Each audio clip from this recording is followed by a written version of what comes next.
of Liberty Lobby LLC. There was a question earlier about how difficult is it to take an electronic document and convert it to something that can be put up on a website. Well, if you use OpenOffice, or it's been rebranded as LibreOffice, there's actually an export to PDF function. What I've noticed a lot of municipalities will do is they'll print the document and then scan the document to a PDF and then upload the scanned PDF, and that does create more work.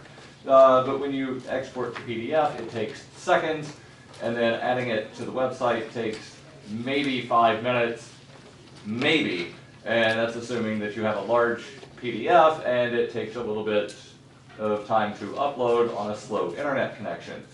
There was also questions about the calendars. There's ways that you can embed calendars onto a website using something like Google Calendar.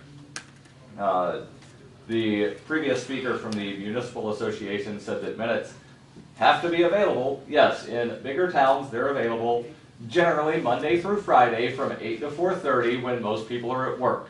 In some smaller towns, I know there's some towns near me, where their offices are open on maybe Tuesday from 3 to 5 and Wednesday from 6 to some other time, and it's very sporadic. So yes, minutes are available if you are able to get out of work in the middle of the day to go get that, or you decide you want to skip supper to go to the office.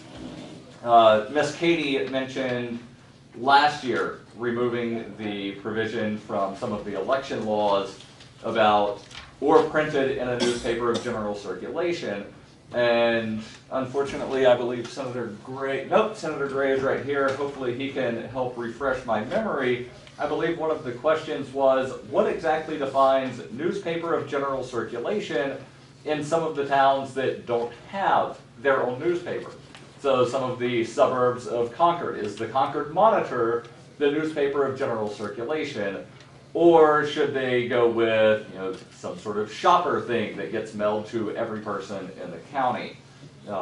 And the speaker, I forget his name, but he spoke on behalf of himself. He did point out that yes, there are two clauses here on the posting.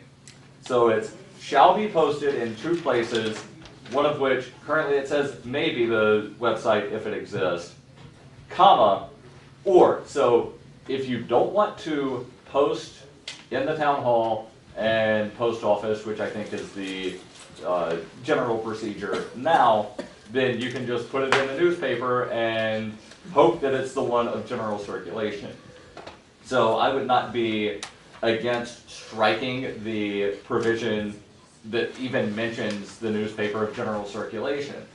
And then there was also a question about some of the burden, and I do see a small burden on municipalities in that if this goes through, does it only apply to minutes of meetings that happen after this takes effect, or would somebody have to go prior? And you know, there's a lot of towns that date back to 17 something. Do they have to go and scan all of those prior minutes and then post on the website? So that's the only possible burden that I could see.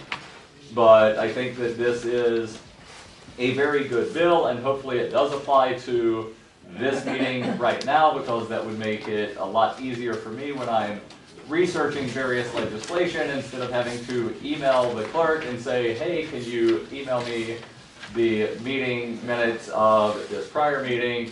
Nope, we don't have it. It's in the Legislative Services office, and then contact them. Well, you have to come in here because we don't have PDFs of anything. So this would definitely make things a lot easier for people that want to know what is going on. And I'll take any questions.